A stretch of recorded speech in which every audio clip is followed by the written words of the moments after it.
Gundam G-Self, the photon-powered main Gundam from Gundam Reconguista in G. The high-grade version of this mobile suit released in 2014, the first kit of the HGG Reco line, and retailed at 1,728 yen or around €12 or dollars. A completely new and unique take on a Gundam with an incredible level of detail that high-grade definitely found difficult to capture. So this right here is a kit that's almost 10 years old, so if you're finding it hard to get one for yourself, you can get yours where I got mine, and that is through BUYEE. This cost me about 3,661 yen, which is in and around €26 or dollars. So as always, the link will be down there in the description. Now let's check it out. So jumping right on into the aesthetics, and this is what the kit looks like finished. Now I will mention, I didn't film a full build for this particular kit, but I will give you the highlights about it. First off, this is a super simple build, very simple for the amount of detail that is in it, so that does mean the color accuracy is not the greatest. This is the sheet of stickers that we get in here, and there's a whopping amount on here. But the vast majority of these are recessed, so I assumed it'd be easy enough to detail this up with some Gundam markers. So instead of using some of the stickers, I used some Gundam markers. Now 2 of them that I used came inside of this kit. Now I will mention the white does not match with the mobile suit at all, because the white on this kit isn't a pure white, it's an almost greeny bluish white. I did use that on the feet, so it doesn't look so bad because the blue kind of comes through, giving it a bit of a blue tone. The blue in here is actually quite close to the light blue on the G-Self. This is the Gundam Light Blue, and I just painted this into all the areas and then just removed it from where it got blotchy around it, because they are recessed. That's super easy to do with a hobby knife. Finally then, I did use the standard yellow Gundam marker. This was used on the sides of the head, worked out quite well in one coat, but by the end of this I did realize that the stickers are not the only color inaccuracies on this kit. This kit is missing a whole lot of colors, especially some yellow on the upper parts of the shoulders, the white on the beam rifle, some grey on the rear of the shield, a whole lot of colors. So essentially, if you want this to look perfect, this one will need to be painted. So one thing I will mention is I did find one loose joint in this kit, at least straight away, and that is in the torso. When it has the atmospheric pack on, it just tends to keep dropping towards the back, which isn't really all that great if you want to get the right kind of angle in the torso for your poses. So what I used here is something I've never actually used before, but I've meant to try for so long. That is Joint Guard by Gun Primer. So this is basically a sheet of stickers. These stickers stick onto the joint. You can pop on 1, you can pop on 2, you can pop on as many as you want. And this paper is kind of rough on one side, sticky on the other. You just pop it on the ball like this and then attach it together. And so far this is doing extremely well. It doesn't seem to stress out the joint. This isn't permanent, and the joint has been tightened up and feels perfect as right now.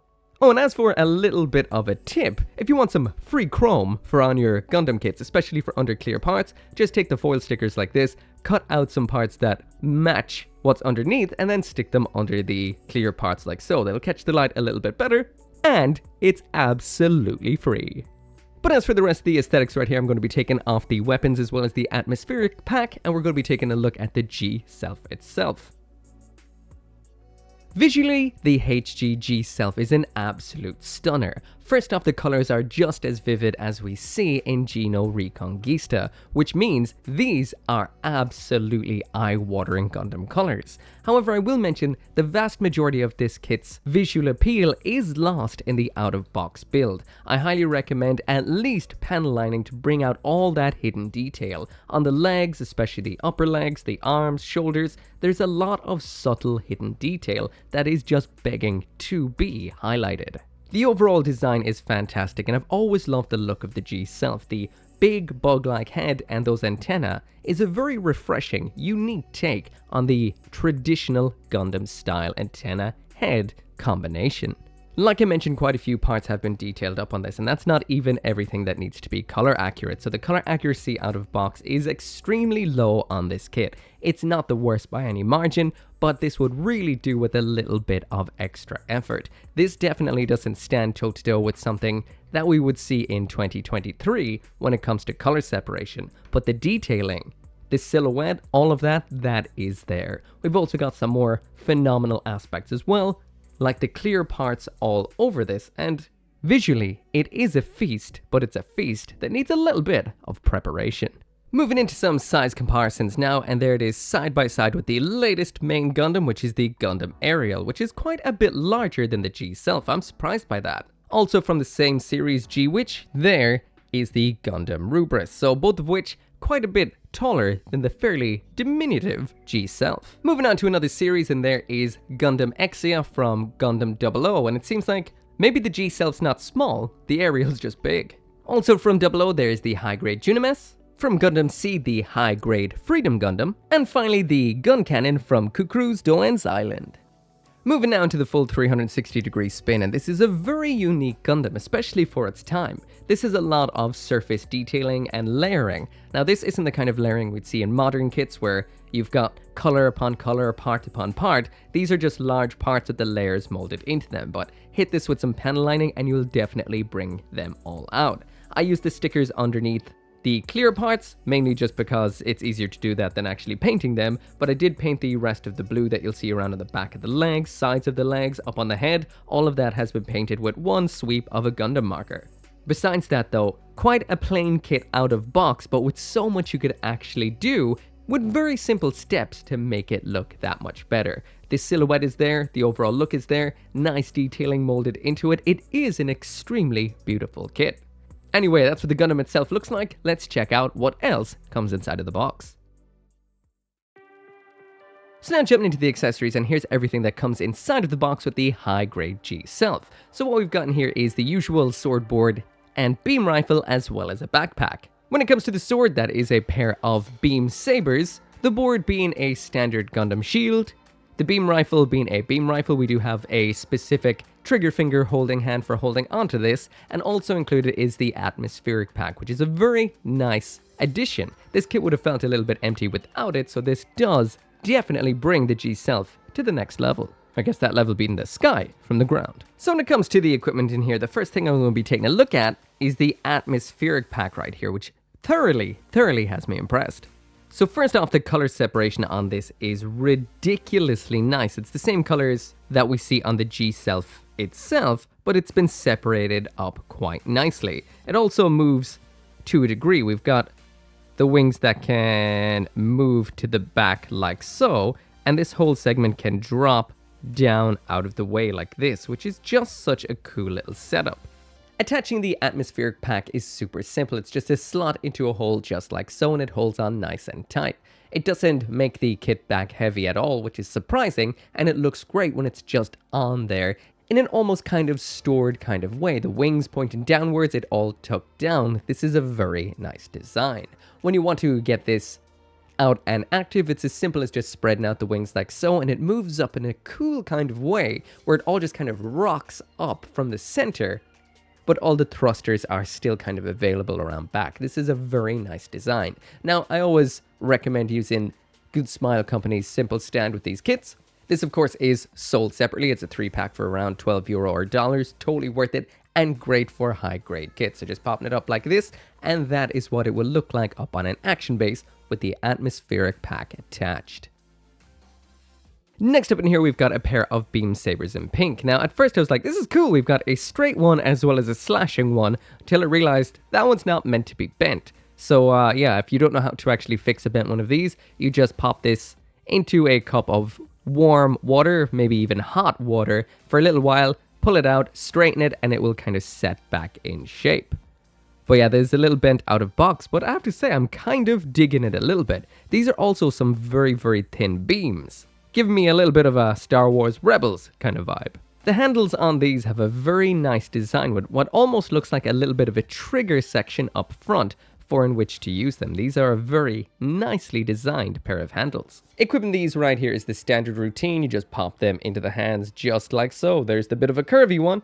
And as usual, I'm going to test one with the reverse grip just to see if that does work out. Sometimes it doesn't, but sometimes it does. And this time you can definitely attach them in reverse grip for some reverse slashing poses. So in universe, these should be stored when not in use in the collar area, but there is no actual storage in this particular kit, so that means when they're not in use, you just have to remove them and put them back in the box. So next up in here is the beam rifle. Now this attaches on the exact same way. We do have a unique hand for using with this particular beam rifle. I just left it attached because the hand has no other purpose, the beam rifle cannot be attached on anywhere else in the mobile suit, and this is what it looks like attached. At first glance, this is an amazing looking beam rifle. The detail is fantastic, I did panline it to bring out the detail, but once you realize that it's actually meant to look like this right here, you realize it's missing a lot of its colors. This is meant to have a whole lot of white and yellow breaking it up, making it look like not just a great looking beam rifle, but an absolutely awesome looking beam rifle. So there are some colors you'll have to add yourself. I'm actually a little bit disappointed I didn't notice that before finishing painting the little details I did, or I would have done those too.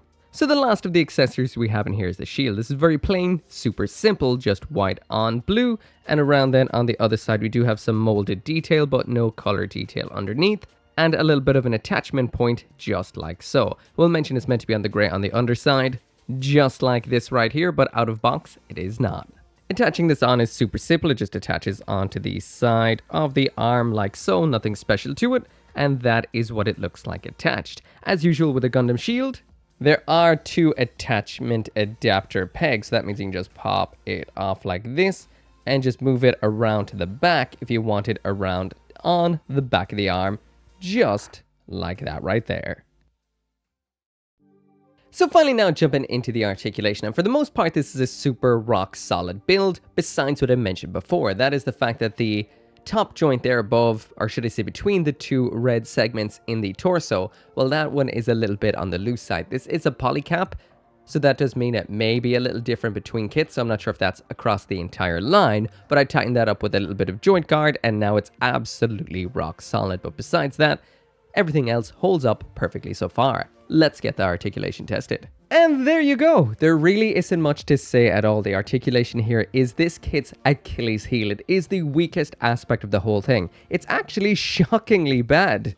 I know this kit is quite old, but even for 2014, this is rough. So this is definitely a looker of a kit. It's absolutely beautiful, but the articulation just is not there. I actually was wondering if I put on some of the knee joint backwards or something like that happened, but no, this was built the way it was meant to be built. Every joint on this kit is incredibly poor when it comes to the range of motion. The ankles barely give you anything. You don't have a full elbow or knee bend. The upper leg is completely enclosed, so it means you don't have any rotation in the upper leg, which makes some poses really difficult. And overall, the only thing this can really pull off is just standing there. It can't even really do any kind of expressive air poses, ground poses, or anything. So if you want a kit for posing, this one right here, this is definitely not it.